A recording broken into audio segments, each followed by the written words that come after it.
Kailangan ba ng certified translation kung mag-a-apply ka sa ibang bansa?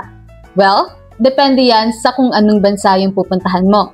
Kasi may mga bansa katulad ng Canada, Australia, Singapore, Africa na hindi kailangan ng certified document translation kasi English-speaking country na sila.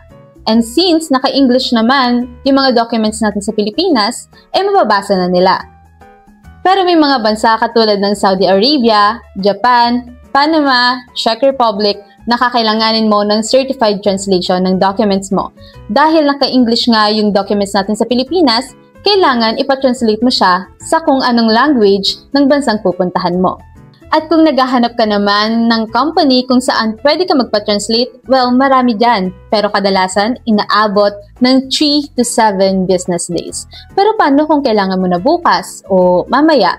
Well, ang LexCode ay nag-o-offer ng Kabayan Express, kung saan para talaga siya sa OFW at makukuha mo na siya in as fast as 2 hours. Pumunta ka na lang sa kabayan.lexcode.com, i-upload ang iyong document, magbayad, at magpa-translate at matatanggap mo na to door to door. So ayun nga mga kabayan, sana ay mas malinaw na sa'yo kung ano yung mga essential requirements na kakailanganin mo bilang OFW.